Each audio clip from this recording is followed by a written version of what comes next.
Testing, 1 million, 2 million, 3 million. Well, you can always hear that anyway. When I came down today, it's been 54 years since I drove down what was then the Highway 6, the Cornhusker Highway, to come to Lincoln to school. And even then, there was a lot of nostalgia attached with it because my father had attended the University of Nebraska in the 1920s. He was editor of the Daily Nebraskan, and one day a young woman from West Point, a student, came in to apply for a job as a reporter on the Daily Nebraskan, and my father not only hired her as a reporter, but he married her shortly thereafter. So both my parents attended here. My grandfather on my mother's side was here in the 1890s.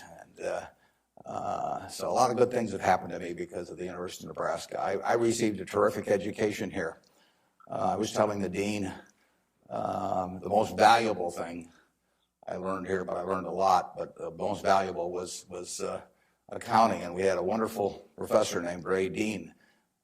There may even be something named for him down here, isn't there? Yeah, he was, I'd been to the Wharton School, I went to Columbia Graduate School subsequently, and I took a lot of accounting courses, but by far the best instruction I received in accounting came from Ray Dean, and there's nothing more important. People ask me what they should take in business school, or even if they don't go to business school, what they need to know before getting in business, and I tell them, you have to understand accounting. It's the language. I mean, it's like being in a foreign country without knowing the language if you're in business and you don't understand accounting. So you want to get as comfortable with that as you are with the English language. It's made me a lot of money because I listened to what Ray Dean had to say 53 or 4 years ago, and have been able to understand what I was seeing on pieces of paper, what that told me about businesses, and the limitations of what it told me about businesses. But that's the way we invest. Yesterday I was in Knoxville, Tennessee, and we bought a company. We agreed to buy a company called Clayton Homes about a week ago. It's a big company in the manufactured home business. We agreed to pay $1.7 billion for it. I made that deal over the phone without ever meeting the people there, but I had seen enough through reading 10Ks, 10Qs, annual reports, but looking at figures, what they tell me in terms of the kind of people even running the place, the kind of accounting decisions they make and so on. I was able to make that $1.7 billion transactions over the phone. Yesterday was the first time I met the people, and their board of directors had actually approved the deal a week earlier. So it's, I couldn't have done that if I hadn't have, I had a great time at Ray Dean's class 53 years ago. So if I'm going to tout one thing, aside from this particular leadership class, of course, if I'm going to tout one thing, I would tell you that get comfortable with it. It may not happen the first week or the first month in the class, but get very comfortable with accounting. So that I run into CEOs periodically who really don't understand it. They try to bluff their way through, and you can see in their faces, they're frightened almost when somebody hands them a balance sheet or an income statement. They really don't know what it means, and they have to count on somebody else. And that's something you shouldn't count on. We make all our acquisition decisions ourselves. We don't call in consultants or anybody. We don't call in investment bankers, much to their disgust. No investment banking fees in the Clayton Homes deal because it's my responsibility running Berkshire to understand enough about our acquisition decisions to make them based on the numbers that I see and what I see there.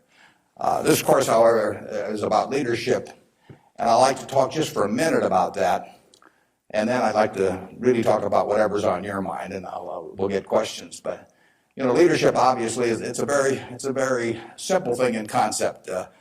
My job as the leader of Berkshire Hathaway is to have visions and goals for the company overall with a long time horizon attached to them, and then to get those goals accomplished through other people. That's what it's all about. I can't do it myself, so I have to know where I want us to get to. I have to see over the next mountain if possible, but then I have to get a lot of other people to look over that mountain with me and really do the job. I mean, they are the ones that get it accomplished. So it's getting things done through other people. Now, Berkshire is like many large corporations in certain ways, but it's really quite different in many ways. We have over 150,000 people now working for Berkshire Hathaway in dozens of companies throughout this country primarily, and even abroad a little bit.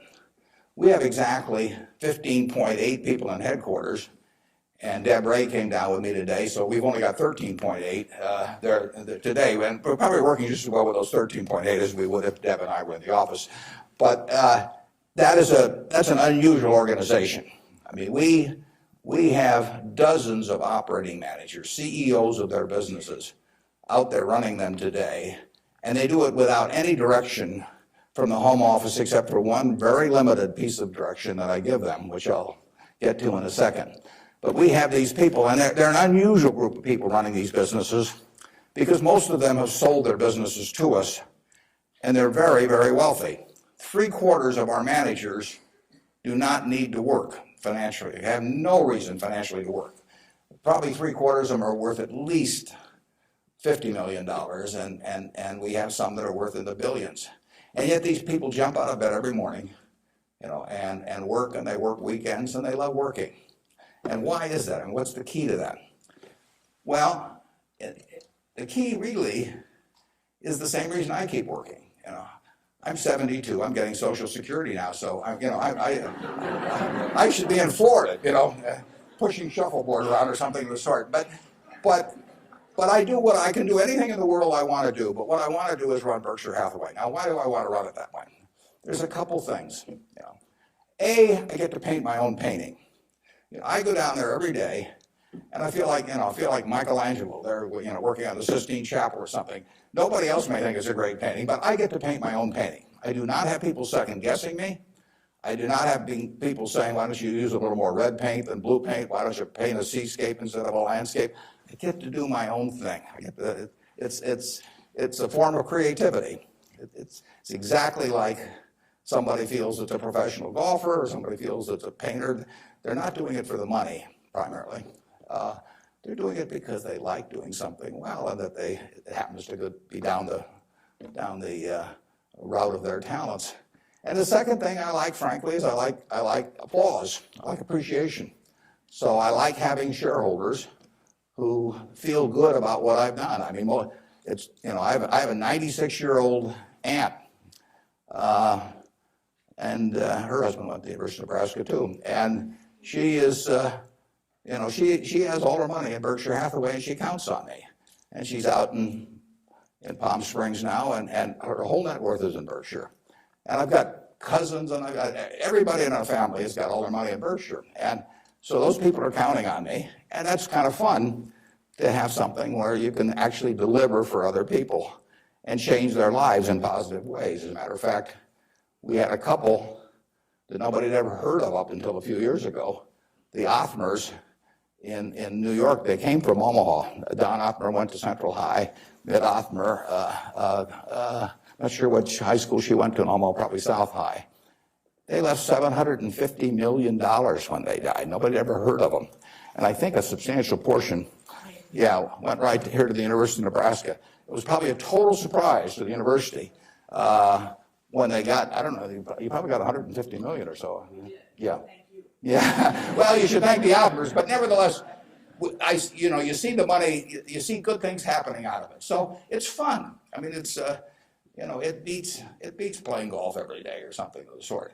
So I say, if that's what turns me on, what's going to turn on these managers that are out there running things like Clayton Homes, or we've got a company, Flight Safety, that trains more pilots than anybody in the world.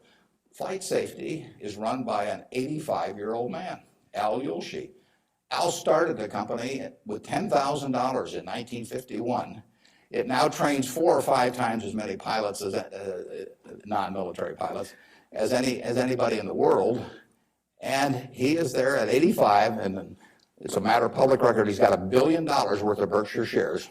He works 7 days a week. He loves it. And he loves it for the same reason that I love what I do. He gets to do it his way. He buys these big simulators that you train pilots in. He doesn't have to check with me as to whether to spend $15 million for a simulator. He doesn't ask me. He knows so much more about it than I do. Why in the world would he ask me? Well, I can't tell what kind of a plane I'm in, when I'm flying around. And Al is spending a couple $100 million a year on simulators, spending Berkshire Hathaway money, and he never checks with Omaha. He's never had to come to Omaha for any kind of meetings. He runs his own business, and that's what he loves in life. And I let him do it. I mean, that's my contribution to it, is really turning loose his energies. And, they were properly directed before we bought the company 7 or 8 years ago. Why should I think that, he couldn't keep running it after that? And like I say, at 85, he's still running it. The second thing that our managers like, in addition to this painting their own painting, is they too love applause. I mean, I try to be, I report in my annual report accurately what they have accomplished, but they accomplished a lot. You heard Susan Jock, I think, some weeks ago here. Susan came to Borsheim's, and she was making $4 an hour. $4 an hour. And at before she was 40, she became CEO of the second largest independent jewelry operation in the United States, from $4 an hour. But it's talent, and Susan knows more about, I don't know anything about jewelry, you could hand me a phony diamond or a real diamond, I couldn't tell the difference. But if I started telling Susan what to order in the way of jewelry, or if I started telling her what kind of terms to extend to customers or who to hire or anything like that, she doesn't need that in life. She really owns Borsheim's. We have the stock certificate, we get the profits. We get accustomed to. But it's her baby. It's her baby. She decides, everything about that place. And so it's her creation. And that feeling of ownership is really extraordinary, and it's so much better. I mean, it's the way I like to work, and it's the way, Susan Jock likes to work. It's the way Al Yoshi likes to work. And Susan, like anybody else in this world, loves being appreciated. I mean, there'd be something wrong with her if she didn't. And the truth is, nobody appreciates her more than I do. I mean, she is a talent. And we are lucky to have her, and we're lucky to have all of these other managers. So leadership at Berkshire really consists of taking a bunch of people who, in a baseball analogy, would be 400 hitters, and just handing them the bat and just telling them to get up the plate and take a big swing. There's very little to it beyond that. One thing I do is I send them a letter. We don't have meetings in Omaha. Some of our managers, there aren't any meetings, and there's no catechism or anything else. Once every 2 years, I send them a letter. This is it, roughly one and a half pages or so. The only instruction they get from us. They don't send budgets to us. We don't care about those. Some of the companies use budgets, some don't use budgets. We adjust to them. Some of the managers I talk to a couple times a week because they like to talk frequently. Some of them I talk to literally once a year because they don't like to talk to me. And whatever, it's up to them. I adapt to them. The only thing I tell them, and this letter, which went out January 20th, 2003, it says it's been 2.5 years since my last memo. Now, how many big companies you have the managers out there? It's been 2.5 years since they've heard from the home office. It's been 2.5 years since my last memo. Here are a couple things to keep in mind. And number one, and this is number one every time, this doesn't change. It won't change 2 years from now or 4 years from now or 6 years from now. Number one, we can afford to lose money, even a lot of money. We cannot afford to lose reputation, even a shred of reputation. Let's be sure that everything we do in business can be reported on the front page of a national newspaper in an article written by an unfriendly but intelligent reporter. In many areas, including acquisitions, Berkshire's results have benefited from its reputation, and we don't want to do anything that in any way can tarnish it. Last year, Berkshire was ranked by Fortune as the 4th most admired company in the world. This year, we were 3rd in the United States. They just published it. It took us 37 years to get there, but we could lose it in 37 minutes. And that's the message. I mean, we can lose money. It does, it's nicer to make money, but we'll figure out ways to make money. But we can't lose a shred of reputation because you don't get it back. And you can. I said 37 minutes, but you can lose it a lot faster than that. You can lose it in 5 minutes. And in fact, I was talking to Bruce coming in, and he did some work around Salomon Brothers, and I went back there 11 years ago because this firm, which had the second largest balance sheet in the United States at that time. It was a preeminent firm on Wall Street. John Goodfriend, who ran it, had his picture on the front of Business Week as the king of Wall Street. And in late in April 1991, he made a fateful decision. It was reported to him that an employee down the line had flim-flammed the U.S. Treasury, had broken some rules, tried to play games with him. And John did not report that fact to the Treasury or to the Federal Reserve or to the SEC or to anybody else.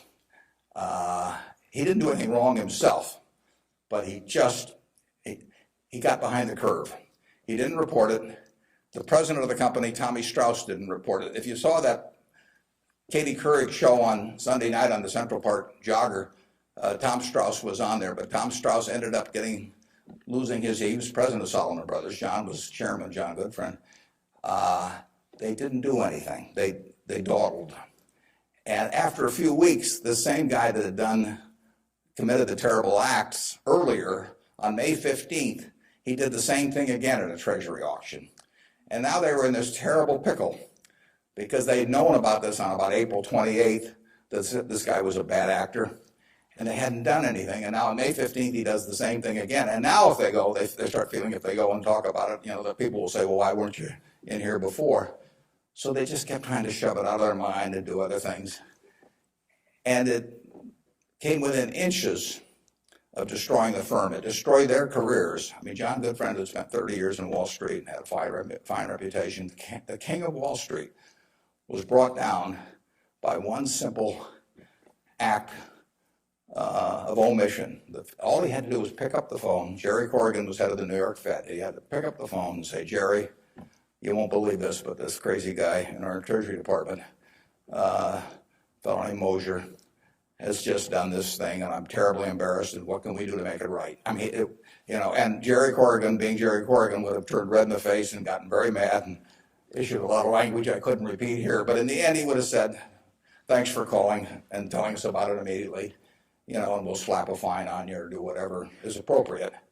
And the next day, the firm would have gone on fine. But John Goodfriend, actually, a perfectly okay guy, but he didn't act when it counted. And Tommy Strauss, who was number two, the same way. And later on, they were fined and certainly kicked out of the securities industry. And Salomon barely survived. 8,000 employees around the world had their future in real jeopardy because of that single act.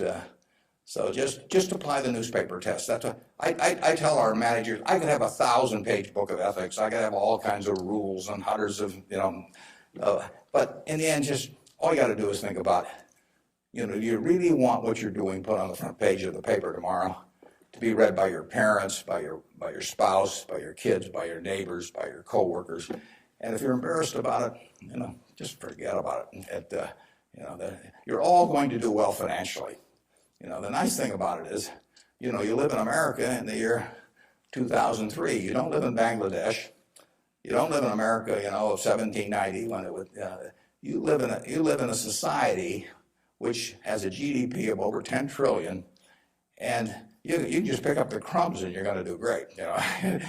You've all got the qualities. It takes three qualities essentially to do well, and extremely well actually in this country. It takes intelligence, it takes energy, and it takes integrity. Now, everybody in this room has the requisite intelligence. You wouldn't be here if you didn't. I mean, it doesn't take 180 IQs, although I'm sure you all have those. But it takes reasonable intelligence. You're getting a great education. You've got the energy. That's why you've shown up in school. And it takes integrity. And I say, if you don't have integrity, we don't want to hire somebody that's got intelligence and energy if they don't have integrity. We'd rather hire somebody that's dumb and lazy if they don't have integrity, because they probably will never get around to cheating us or doing something of the sort.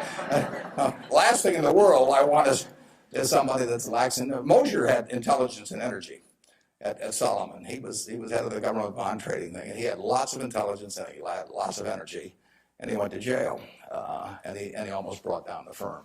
So, and integrity is absolutely an option. You may not be able to throw a football 60 yards, and you may not be able to run the 100 in 9.8. You may not be able to sink 3-pointers but you can choose where you stand on the integrity scale. You can't. You weren't born wired one way or the other. That is an absolute choice you make. And the heroes I've had in life have been the people that I felt stood out in that respect. My number one hero was my dad, but I've had other heroes, Tom Murphy, Ben Graham, people like that. And the reason I admired them was not because they were the smartest people in the world, although they were plenty smart. And it wasn't because they made the most money. That meant nothing. It's really because I felt they were the classiest people that I ever met in my life. I mean, I saw them behave over year after year after year in a way that I could write their story on the front page of any newspaper, and even in an unfriendly tone, and I could not do anything that would embarrass them in the least. They behaved extraordinarily well. And having the right heroes, is terribly important. You tell me who a 10-year-old's heroes are, and I can give you a pretty good prediction about how they're going to turn out. You want to choose your heroes very carefully, because you're going to look like them at some point, and you're lucky if you've got the right ones. I'll give you an aside, and then we'll get on to your questions. But it's something, you're not parents yet, most of you. But when you're a parent, you are the natural hero of your child. You're this great big thing, or there's two of you great big things, and there's a little tiny child dependent on everything. You are the natural hero, and anything they get in school, subsequently, or anything else, they're going to be shaped more by what they see in this behavior of yours toward them than anything that will impact them later in their lives. And if they want you to be the hero, you can destroy that, of course, and you've seen it done many times. But actually, if the parents are proper heroes, the child is about 90% of the way home, and you're lucky if you've had parents like that. And you can be that to your children, or you can be something else, and you're shaping that person. It's nice to learn accounting when you get to Nebraska, but the behavior model that you take on is incredibly important. Let's talk about what's on your mind now. You can ask tough questions. It's more fun for me, and they can be about business, they can be personal, they can be political. You pick it out. And Good morning. When you were rejected from Harvard Business School, is obviously somewhat of a failure in your mind. How do you adapt to your failures in life to make you more successful? Yeah, well, that's a very good question. How do you turn failure into a plus? And it's true. When I was at the University of Nebraska, one day I was reading the Daily Nebraskan, and it said in room 300 or something, at 3 o'clock there will be this panel of 3 professors here at the university, and they're going to award the Nathan Gold Scholarship. I don't know whether you still have that around. And at the time, it said it would give you $500 to go to the graduate school of your choice. I don't know whether it's changed in amount, but that was it. So I read this, and I went there to this room at 3 o'clock that day, or whatever it was, and I walked in the room, and there were the professors, and I was the only student that showed up. It really got to them. They were stuck. They kept waiting and looking at their watch and hoping there'd be more candidates, but no one came in. So I won $500 by default. And those are usually my biggest triumphs when nobody else shows up. And so here I was. I had $500 to go toward it wasn't limited, any graduate school for a master's degree. So I applied to Harvard. My dad wanted me to. And I shortly heard from Harvard. And they said, go to Chicago and meet this fellow who interviews applicants from the Midwest.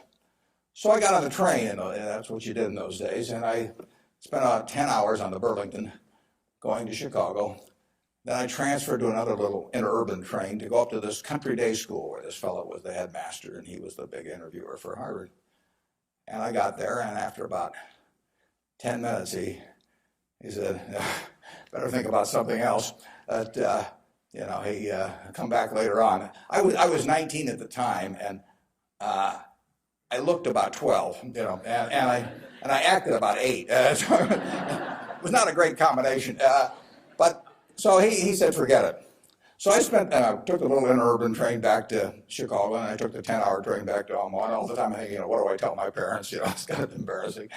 But it was the luckiest thing that ever happened to me.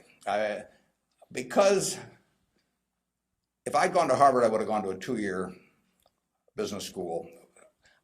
I instead applied to Columbia, where I could graduate in 1 year and get a master's degree. Luckily, that by the accident of it and being in the Nebraska National Guard, which did not get called up for the Korean War, I missed going in the Korean War. I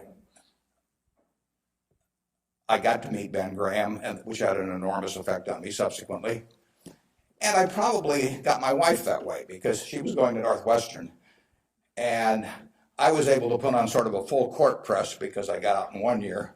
And otherwise, she'd have met some other guy. I mean, I got her before the competition showed up. And so it worked out wonderfully. It couldn't have worked out better. And that's been my life, basically. I mean, things, you will get some disappointments, but the future is what counts.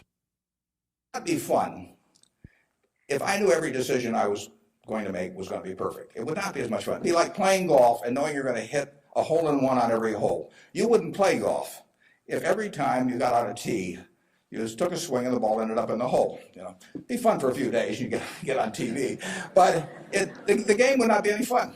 So it's failure, and I wouldn't even consider them failures, but they're mistakes or whatever you want to call it. They're part of the game, and in the end, you go on, and we've made plenty of mistakes in business. We'll make plenty more, and the Babe Ruth, and for a long time, it subsequently got eclipsed by a few fellows, but he held the record for strikeouts. So held the record for home runs and was the highest paid baseball player until the modern era came along. So it's part of the game. If you take big swings, you're going to miss sometimes. But the Harvard thing, you'll get a kick out of this. They invited me back to the 25th anniversary of this class to talk to them, and I went back. It was kind of embarrassing because this was the 25th reunion, and the class was talking about the next 25 years to these alumni that were back after 25 years. And my job was to talk about the next your financial future in the next 25 years. This was in, whenever it was, in the mid-70s. And right before me on the program, Masters and Johnson were talking on the next 25 years of their sex lives. So nobody stayed around for my talk. But that night at the alumni meeting, the fellow who was president of the class stood up and said, we're big enough to admit when we make mistakes around here, and we turn this guy down and throw him back in the water. And so now we'd like to make him an honorary member of the class. So they did it, and they voted, and everybody voted for it. And I stood up and I said, I recited the story that I told you.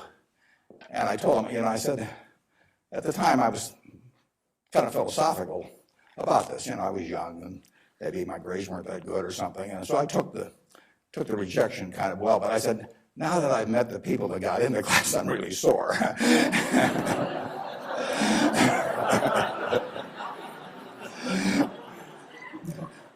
Okay, who's next? Yeah. You can ask it, I'll repeat it. Okay. Yeah. I guess my question to you was, after you're dead, how do you want to be remembered? And how do you go about in your daily life ensuring that you're going to be remembered in that way? Yeah, well, really, I only want the minister to say one thing at my funeral. If he gets up there, and they play a few little hymns and everything, Maybe they'll play there. There's no place like Nebraska. That'd be great. I just want him to stay up there and say, my God, he was old. You know? I'll settle for that. But the truth is that to some extent, Berkshire is my creation.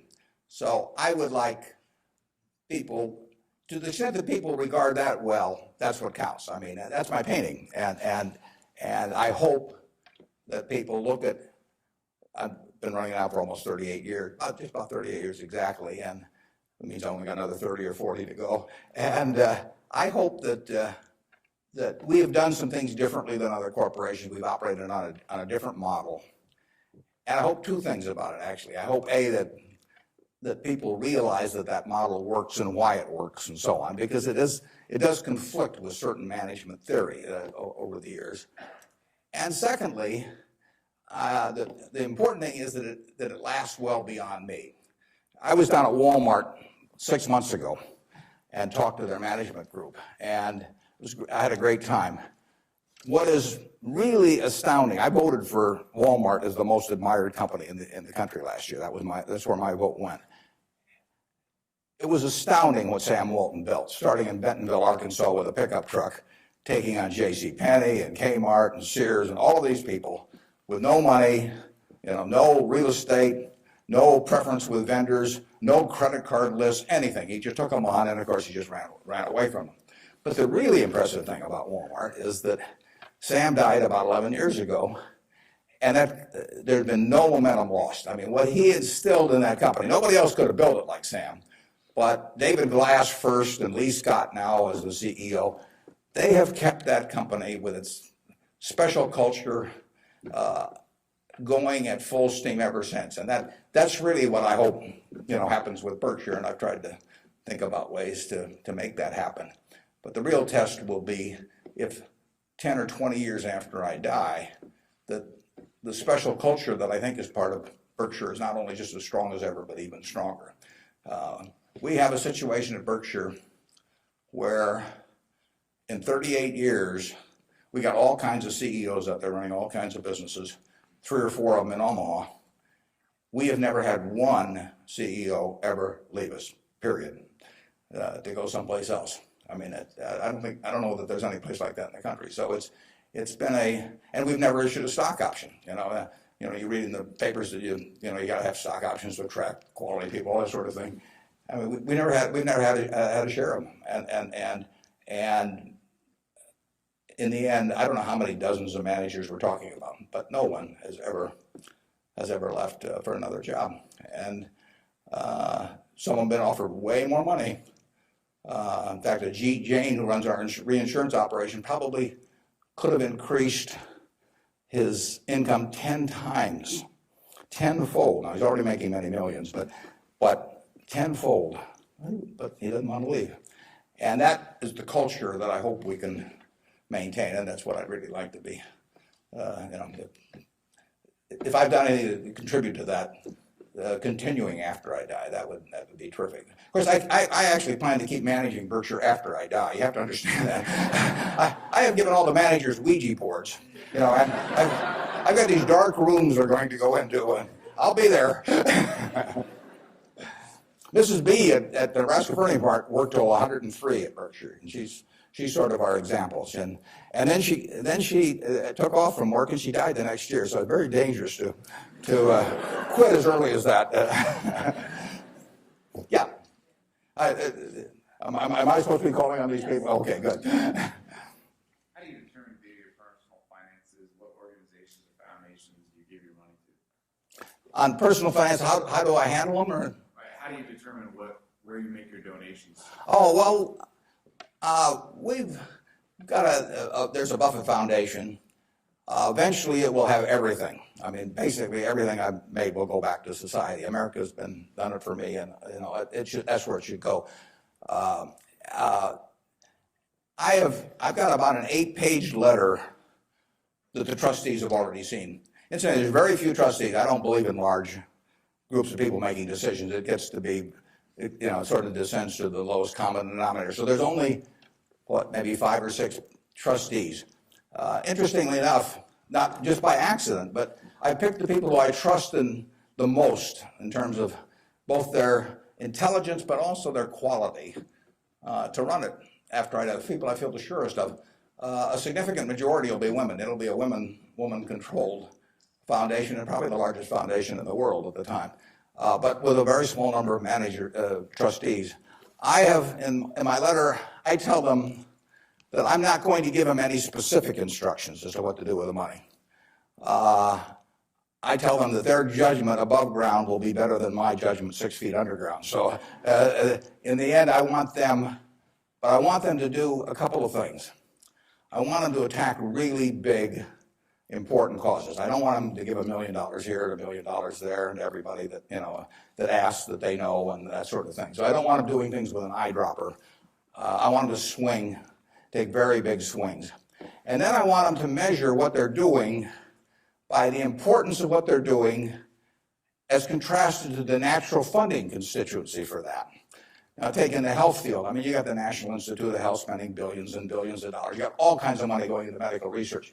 It'd be crazy, in my view, for the Buffett Foundation to be engaged in medical research. It's not that the subjects isn't important, but there's already a huge funding constituency.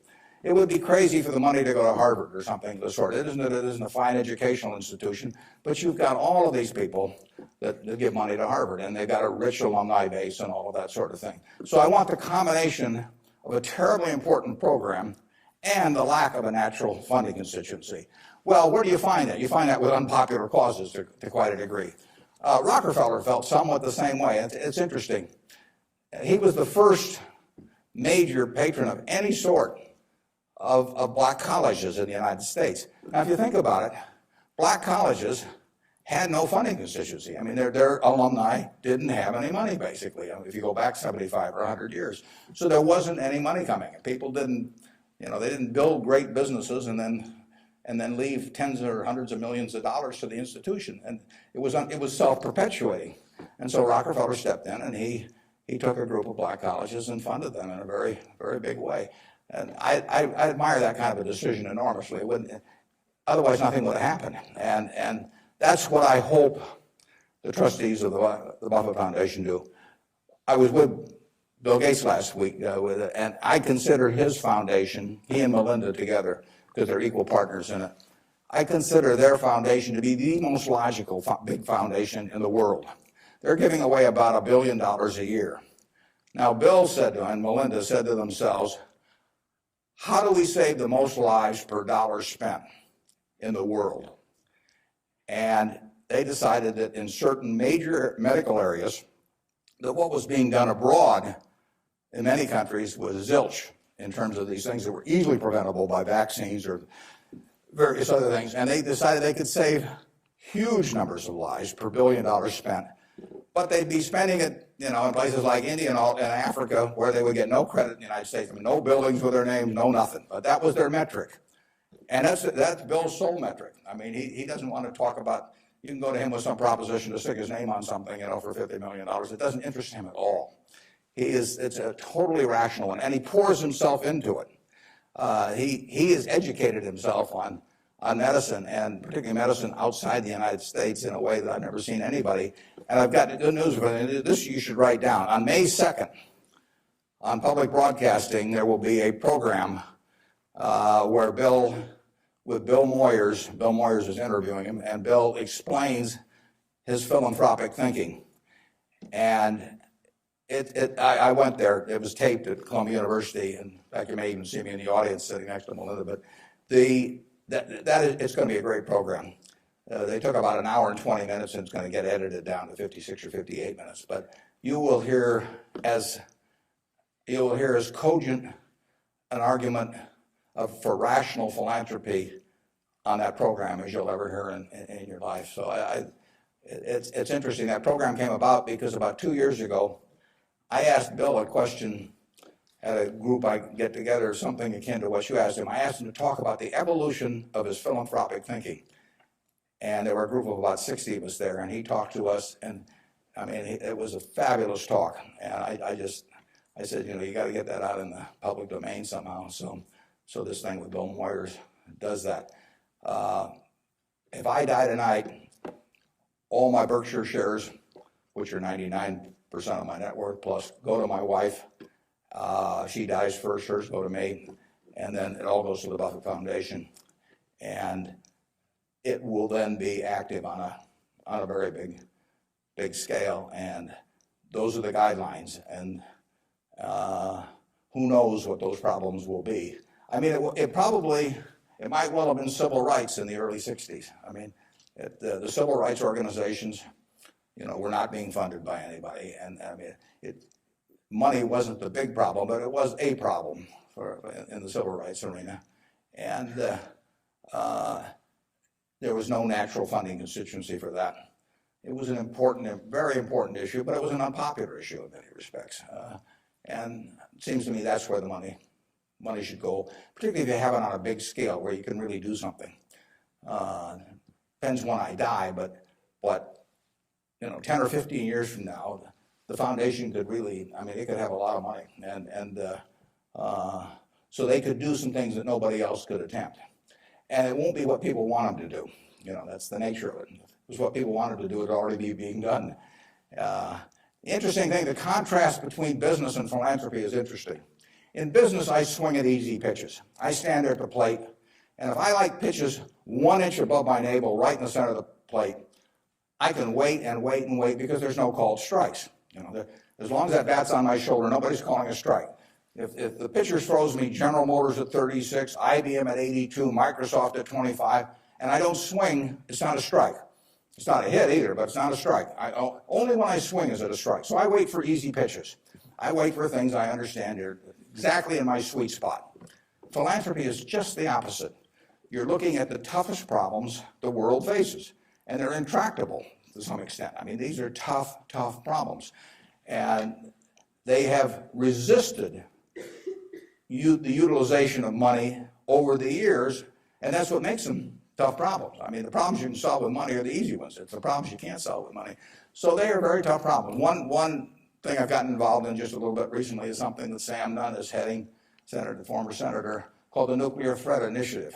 And essentially, Sam Nunn, who is as well informed as anybody in the world on the subject and articulate and everything, is working on the problem of the nuclear materials and or nuclear talent that exists around the world that might become available to terrorists or to governments to impose on the rest of the society. And there are vast amounts of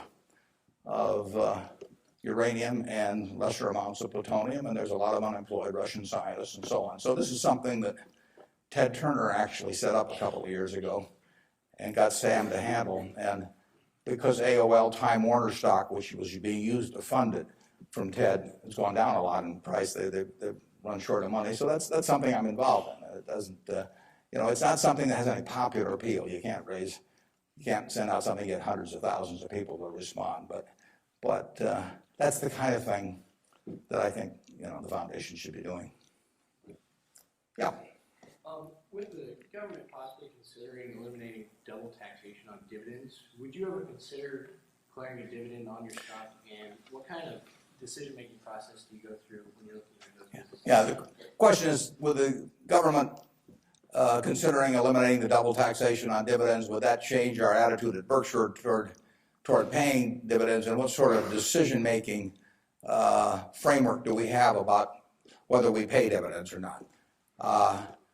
Berkshire, I took it over in 1965, and we paid 10 cents a share one year. It happened in the late 60s. I can't remember it. I blocked it out of my mind. I was sitting in the men's room or something, because that was the only dividend we paid. The determination is very simple on dividends, is can we retain $1 or $1 billion or whatever the amount is of earnings and have that dollar become worth more than $1 in immediate present value. Now, even though it may not get used for a few years or something of the sort. In other words, is that dollar worth more than $1 if kept in the business? Forgetting about taxes entirely. Let's assume a total tax-free society in terms of dividends. And the answer to that so far has been yes. We have kept the dollars that we've earned and we have created more than $1 of market value for every dollar we've retained. And as long as we can do that, it's silly to pay out $1, even if it's not taxed, and put it in my pocket, where it's still only worth $1 if I can create more than $1 worth of value in the stock. So we have done that now for a lot of years. Doesn't mean we can do it forever, but we've done it for a lot of years, and that is the test. And you will find in the back of the Berkshire Hathaway annual report, which we'll be glad to send to any of you, it's on the internet also, but you'll find in the back of the Berkshire report something that isn't in any other report that I know of. It's something called the Economic Principles of Berkshire Hathaway. That's been in the report every year now for at least 20 years. And those principles don't change. That's why they're principles, and it's why I'm willing to lay them out. I mean, if I act in conflict with those principles, I expect the owners to, to call me on it. But I look at the investors in Berkshire as my partner. Now, I'm the managing partner. They can't, because I own so much stock, they can't do much about me. So they ought to know what the game is if they join us. And that doesn't mean everybody wants to join us, but they ought to know what the rules are. Just as if you and I were starting a partnership and I was going to run it, you'd want to know, how we were going to conduct business and what my thoughts were and what my time horizon was. Would we ever sell? Would I make distributions? All that kind of thing. So those principles cover this point you raised. I don't forget what's the third or fourth one or something like that, but it's explained there, and I want people to I want our owners to understand it. I mean, I look at every owner when I write my annual letter to shareholders, which takes me an ungodly amount of time. I mean, it's miserable, but nevertheless, it's important because it is the one time a year I'm talking to my partners. And when I started out, I actually mentally put Dear Doris and Bertie, because those are my sisters, and they have all their money in Berkshire. They're smart, but they're not financial types. I mean, they're not spending their time on that.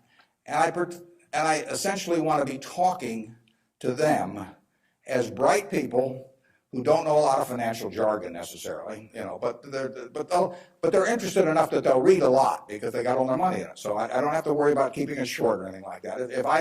If I'm talking about their money, I've probably got their interest, and I take that off at the very end, and then I take off Dear Doris and Bertie, and I put to the shareholders of Berkshire. But I want to tell them exactly what they're in. I want it to be just as if our roles were reversed. That's always the test. If Doris and Bertie were running the place, and I was living in Carmel, California, like Bertie is, what would I want to hear from them, the managers? And one of the things I want to hear is just exactly the question that you asked. What is your attitude about distributing money from the company? Because I get to make that decision along with the board of directors, and they don't. And some managements withhold money that really belongs to their owners because they like building a kingdom. Some of them, do it out of fear or anything like that. I think I'm doing it for a rational reason, and I want to explain that reason, but I tell them how to test me on that too, because I think I should be tested. And it's a very important relationship that really has deteriorated over the years, in my view, between management and owners. I mean, you've seen in the last 10 years a slippage, in my view, of the behavior of American CEOs. I mean, obviously, all kinds of exceptions, but it's very interesting because they're not crooks or anything, most of them. There's a few, and they've gotten a lot of publicity lately. But nevertheless, they have behaved as most humans do. They've sort of picked up the behavior of those around them. That's why it pays to hang out with people better than you are. I mean, if you hang out with people better than you are, you'll become better yourself. Everybody behaves better that's around my wife. I mean, even including me, starting from a low base.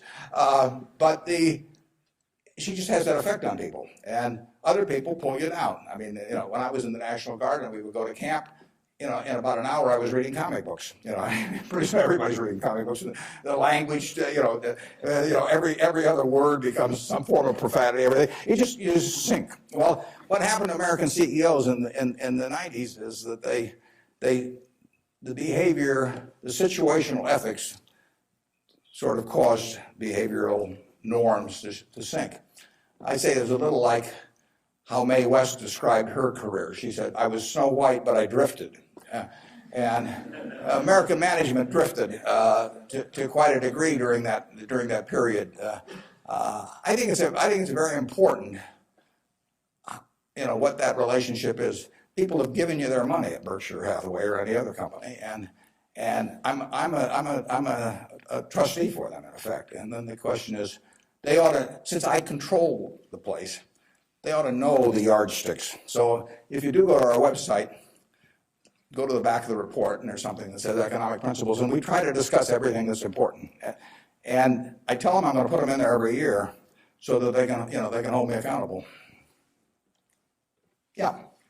You talked quite a bit about the flexibility in your many different companies and so forth. If you could elaborate a little bit on the personal qualities and professional qualities that you look in those executives that you place in those companies. Yeah, and the question is about the personal qualities we look for in the executives we place at our various companies. The first thing is we don't usually place them. I mean, they come with them.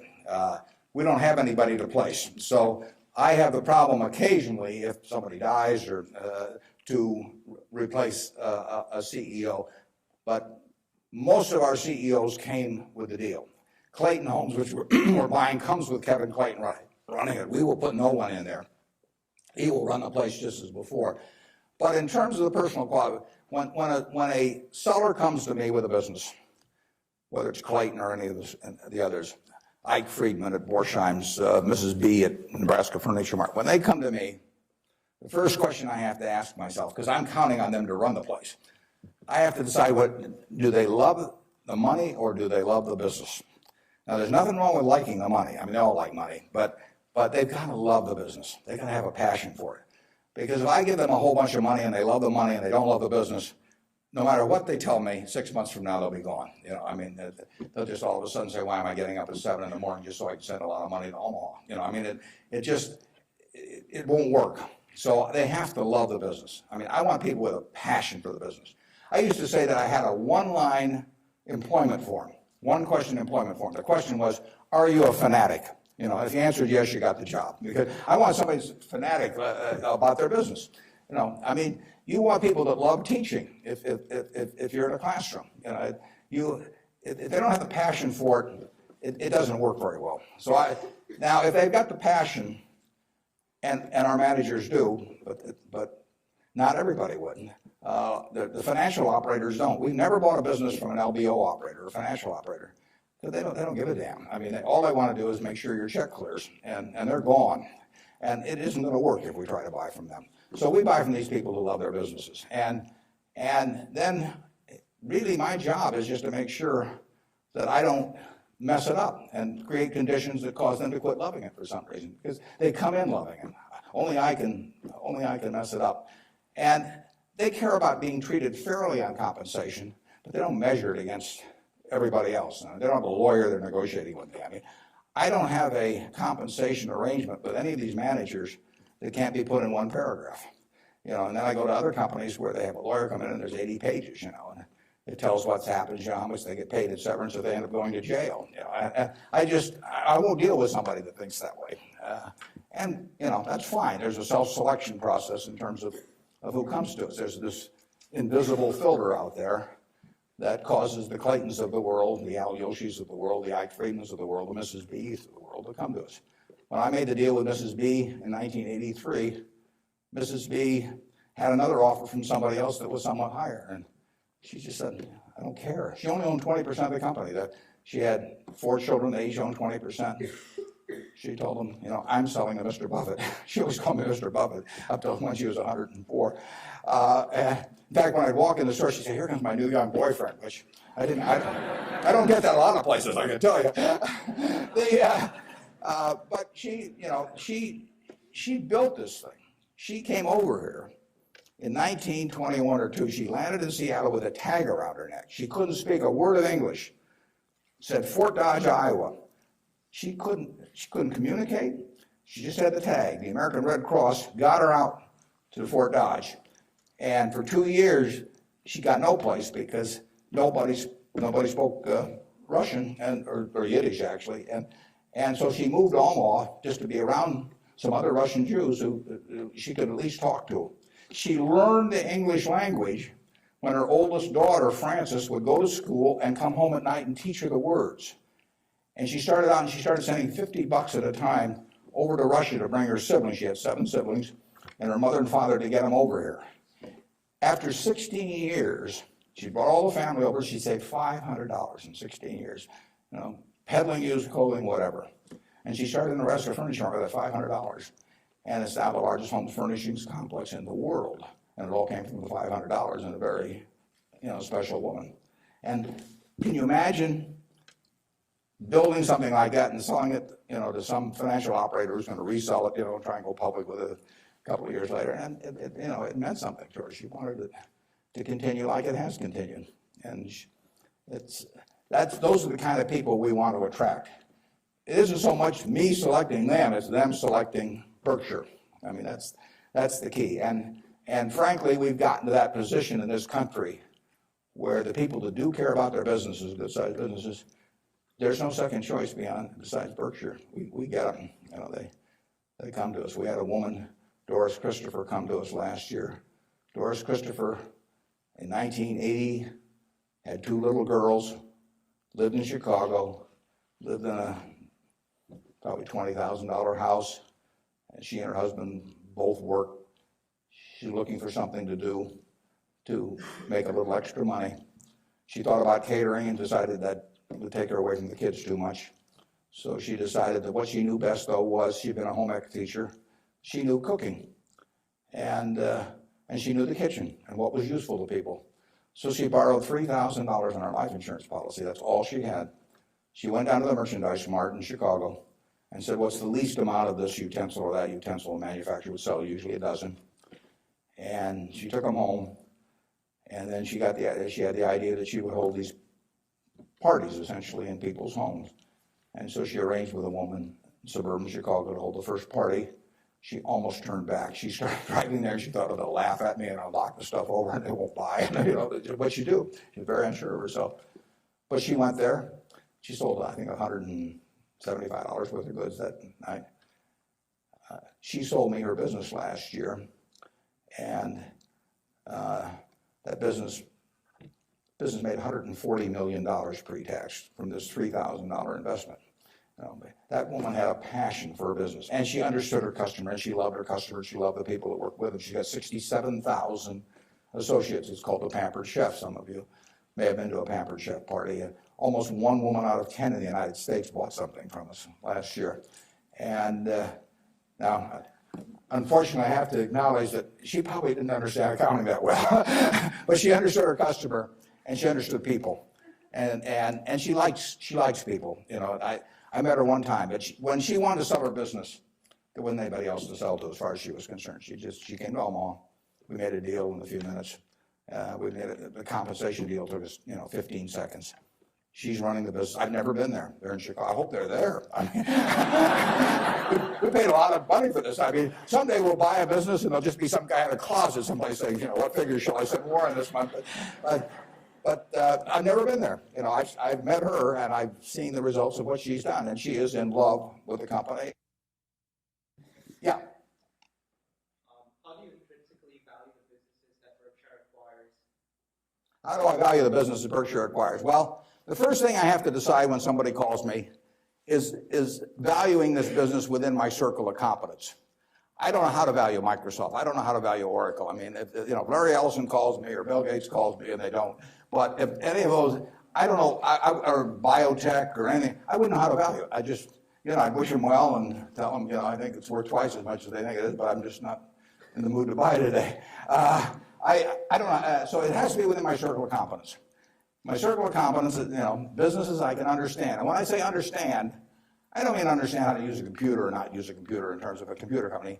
I mean understand what the economic characteristics of the business are and what the company's really going to look like in 5 or 10 or 20 years. Bill Gates will tell you that if he were investing, he would buy Berkshire rather than Microsoft because it's so much easier to understand what our businesses are going to look like, whereas he's in a business where you're going to really have to be doing things differently over time. So I know that Wrigley's is going to be the #1 chewing gum in the country. I know Snickers is going to be the #1 candy bar in the country 10 years from now. It's been the #1 candy bar for 40 years. You don't have to be very bright to understand that when people lay out 50 cents for something that they stick in their mouth, that they're not about to experiment. I mean, so we try to look at businesses we can understand. Now, I got a call a year and a half ago from a fellow, I never heard of him, in Denver. His name was Craig Ponzio. Craig called me up and never heard of him. And he said, I've got a business that's your kind of business, and I want to sell it. Here's the reasons. Happen to do with health. And although I don't pay much attention to the reasons. And he said, it's the leading company by far in the custom picture frame business. And he said, let me tell you why it has what I call durable competitive advantage. That's what I call a durable competitive advantage. He said, let me tell you why it has it. He said, there are 18,000 people that frame pictures in the United States, little mom and pop operations. Every town, Lincoln will have a half a dozen, Omaha will have a dozen, and they frame pictures. I go over to get a picture framed, I hand it to somebody, I say, I follow their judgment. I say, biggest thing I want is I want a good-looking frame, and I want it back soon. I want quick delivery. Well, with 18,000 people in that business and a zillion kinds of picture frames, nobody can carry a big inventory because they don't do that much business. I mean, it's not Walmart or something of the sort. Craig Ponzio graduated from a little school up in Wisconsin, went to work in a tiny little firm that made these things. 5 or 6 years later, bought the place when it was doing $3 million a year. Now it does $300 million a year, and it totally dominates the wooden custom frame business. Why does it dominate it? It dominates it because it calls on these 18,000 people. It has a sales force calling on them 6 or 8 times a year, and it has 22 plants around the country that can get the frame that the custom framer orders 85% of the time. If they order it by 5 o'clock today, they'll have it by 3 o'clock tomorrow afternoon. Now, think of that coverage. That's what the customer wants. They don't care whether they pay $83 or $88 to get the thing framed. You've got something you want done, and you want it done fast. And that little custom framer, those 18,000 people, they want happy customers, and that means speed of delivery and certainty and all that. You couldn't build a distribution system to compete with us. I mean, just think of trying to build a distribution system starting from scratch that would take that business away from us. It can't be done. Well, Craig explained that to me in about 15 minutes. I'd never thought about the custom frame business, but I'd framed pictures or had people frame them for me, and I understood the power of that. That was a Monday. I said, I think we can make a deal. So he came on Wednesday. He came at 9 o'clock and he left at 10 o'clock. We've had a deal. I've never seen him since. He got the money promptly thereafter. He wasn't going to come to the annual meeting last year, but his wife was sick. He'll probably come this year. He's a good guy. And no one can knock us off in that business. Every time I buy a business, I say to myself, if I had $1 billion and I wanted to go in and compete with these guys, could I knock them off? If you gave me $1 billion and you told me to dislodge Snickers as the #1 candy bar in the country, I don't know how to do it. If you tell me I got $1 billion and I got to make it, or $5 billion, and I got to make it so that Wrigley's, Spearmint, Double Mint, Juicy Fruit, all of those get knocked off the top selling gum list, I can't do it.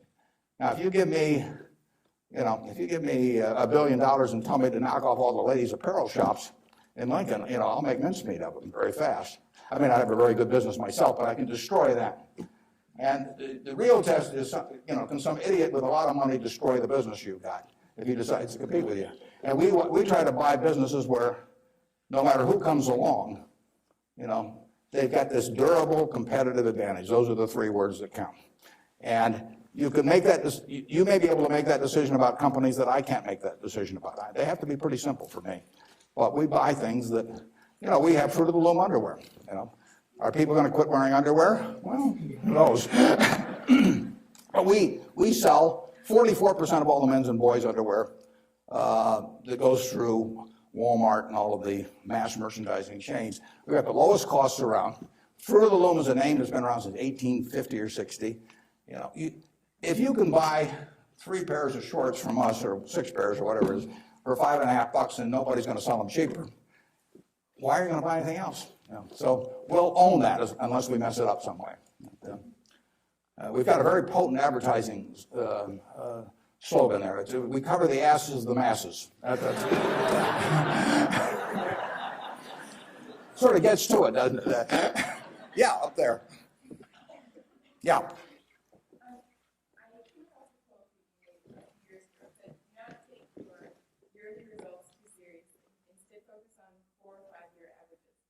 How have you applied this philosophy to your own life, and do you examine your successes in your personal life based on Could you repeat that just a little louder? I think I got most of it, but try me again. Okay. I'm going off your quote that says, do not take yearly results too seriously. Yeah. Instead, focus on 4 or 5 year averages. How have you applied this philosophy to your own life? Okay, yeah, the question is, since I say 1 or 2 years doesn't make much difference in business, but longer term does, how do I apply that in my life? Well, I could probably give you some terribly philosophical answer on it, but the truth is I get up every day and just do what I love doing. And I want people around me to have good experiences, but the truth is I don't spend most of my time thinking about that. I mean, I spend most of my time thinking about what can I do to keep Berkshire going the way it has gone. But I will tell you how to apply that, and it works reasonably well, I think, at Berkshire because we get this self-selection of people to join in. I mean, we have created a working environment where in 38 years nobody's left that runs it. So I do feel good about that, obviously. I feel good about the results of the investors and, the Hoffners and those people. I mean, actually, I think a fellow may write a book about what's happened with all the money that all these different people have made in Berkshire. But I'll tell you the test on that, and it's a terrific question, because you will, when you get to my age, you will not measure how well you've done by how much money you've got. I can guarantee you that. You'll all do fine on money anyway. I mean, think about it. 7 hours a day, you're in a bed. You got exactly the same mattress I've got. If you don't, we'll sell it to you at the furniture mart. So we're on a parity. I can't outdo you, in terms of my sleeping enjoyment. You can match it by buying this mattress, which we'll give you a special price on. Just mention my name. We eat at the same places, We eat at Dairy Queen, particularly if you're in my position because we own it. But we eat at McDonald's and Burger King, and when I leave here, I'll stop by a fast food place on the way. So our eating experiences are the same. We travel the same. I mean, I had a 10-year-old car up till about a year ago, and it just doesn't make any difference to me. And they all work. We live in a place that's warm in the winter and it's cool in the summer, and we watch the Super Bowl on big screen TV. You do it, I do it. We dress more or less the same. I mean, I pay more for my clothes, but they look cheap when I put them on. So we're really on a parity. Yeah. So the money isn't going to be that big a deal. Everybody in this country is going to, that with the intelligence this group has, the energy you have, you're going to do well. So what's the difference? What really counts? Well, I would say that you will measure, health is enormously important, and that's a matter of a fair amount of luck. I mean, so I'm not shortchanging it. I'm just saying you can't do too much about that. But you will measure your success in life by how many, and extent, whether it's the people you want at 70 or whatever the age may be, you'll measure it by how many of them really love you, in the end. I mean, you can't buy love. I mean, it doesn't work. You can buy sex, you can buy testimonial dinners, you can buy your name on buildings, you can do all kinds of things. But the only way you get to be, love is to be lovable. It's kind of irritating, actually. If you got a lot of money, it'd be more fun to just write out a check for $1 million. So everybody, from now on loves me. But it doesn't work that way. And in fact, the only way is to be lovable. And I've got this friend who came out of Auschwitz and had at least one member of the family die there. And what is it now? It's 60 years later. She still, when she looks at people, it's a Polish Jew, when she looks at people, the question she asks herself in determining who she really trusts as friends, the one question in her mind is, would they hide me? Now, when you get to be 70, if you've got a lot of people that would hide you, you've had a successful life. I know people who have a tremendous amount of money, no one would hide. Their own kids wouldn't hide them. I mean, they really wouldn't. I mean, their business associates wouldn't, or anybody else. If it really came down to it, they don't have anybody's respect. They've got their attention maybe with money or something of the sort, but nobody loves them. And my friend Tom Murphy at Cap Cities TV, I mean, dozens of people would hide Murph. All kinds of people would hide my wife. Ben Graham, a lot of people would have. My dad would have had a number. And then, like I say, I can tell you people that everybody may pay homage to them, and the kids may put up with them and hope they don't change their will or something. But the truth is that nobody would hide them. And if you've got a lot of people that would hide you when you get to be 70, you will have a very successful life. Okay, right in front. Throughout your life, what are some of your personal and career goals that you've set for yourself, and which ones have you accomplished, and which ones are you still going after? Yeah, just in terms of personal goals, or Just goals that you've set for your life that you've accomplished. yeah, well, I would, the truth is the main goal I've had has been at Berkshire. I mean, it might be more admirable to say that I was feeding the poor or something someplace in India, but it isn't true. I mean, it's been the focus of my life most of the time. The money will be, I think, used for very good purposes later on. I don't use any real amount of it myself, but actually somebody else was going to do most of that, and I picked good people to do it. But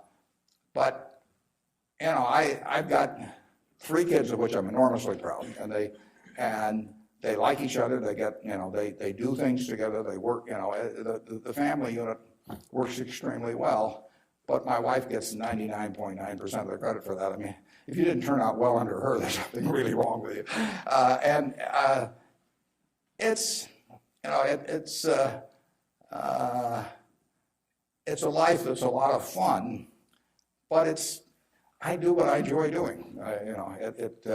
I play lots of bridge on the internet because I like to do that more than anything else. I used to do way more reading. I do a lot of reading, but I used to just read all the time. Now I spend 12 hours a week on the internet playing bridge, and it's great. I will talk to the Microsoft Summit here in about a month, and I tell this group, and there's all these high-powered internet types, and I tell them, look, you guys are all failures because here I am. Got all kinds of money, I've been fooling around with the internet now for 10 or 12 years. I spend 12 or 14 hours a week on it, mostly bridge, but I do, the Google searches, and if I'm writing a talk, I look up all kinds of information on it. I read the New York Times, the Wall Street Journal, 10 o'clock the night before, and all these things. And you guys are getting exactly $120 a year out of me. I mean, that is a failure. They have not figured out how to get any money out of me. And I gave them this talk last year, and this year I'm going to go back there and say, you've made no progress at all. It's $120 last year, it's $120 this year, and in between I've had 600 hours of enjoyment and learned all kinds of things. So I do enjoy, that. I enjoy that more than anyone. Now, when I was young, I thought I had a lot of money. I'd own a professional sports team, and I play golf all the time, maybe have my own private golf course, and all kinds of things. Just doesn't mean anything to me, I have something where 365 days a year, everything is good. I work around terrific people. One of them is here today that came with me, that drove me down. And I mean, I get to select the people I work with. That's a huge, huge luxury. I mean, literally, just think of if you had to work for a boss you couldn't stand, or work around people that cause your stomach to churn. It'd be miserable. So the ultimate luxury really is doing something every day that you love doing with people that you love doing it with. And I've got that, by accident to some extent. I say if you take on a job just to make a lot of money and it causes your stomach to churn, and you go home at night and kick the dog and all that sort of thing, that's a little bit like marrying for money. It's probably a bad idea under any circumstances, but if you're already rich, it's crazy, right? I mean, if I marry for money, I would have my head examined. And what's it going to do? And so it is, and we're lucky in this country. I mean, we won what I call the ovarian lottery when we were born in this country. It was 4 times or likely you would have been born in China, just about as likely you've been born in Bangladesh. You're born in the greatest society in the world, so make the most of it and have a good time. Let's see, who's had, okay, up there. You 2 guys are next to each other, you can fight it out. What has, whether it be professionally or personally, kept you and your business in Omaha or in the state of Nebraska? Well, that's a good question. Why do I stay in Omaha? Well, I love it. And, my grandfather went to Central High, my dad went there, my wife went there, my kids went there, and now my grandchildren are there. My grandchildren say they have the same teacher that my grandfather had. But there's continuity, there's friends, there's all kinds of things. I mean, there's no disadvantage to being in Omaha. I mean, I like New York when I'm there. I've got a house in California, and I get around some, but I can't imagine anything better. I mean, You know, what doesn't it have? I have a home. I've never sold a house in my life. I have a home I moved into in 1958, so I've been there, 45 years or so. I'm 5 minutes from the office. I moved into the office in 1962. I've been in there 41 years. We've just gotten so we take a whole floor. It's taken us 41 years to where we can use a whole floor. Kind of discouraging. But there I am, 5 minutes from the office. Everything's easy, and it all works. I know all my, I've known the doctors all my life. I've known everybody. I feel connected. My aunt taught in the public school system in Omaha. I've named a scholar prize that I give after her. But I mean, it all means something. And I've lived in New York for a couple of years. I lived in Washington, D.C. for some years. I never felt that kind of connection at all. So and there's absolutely no disadvantage. I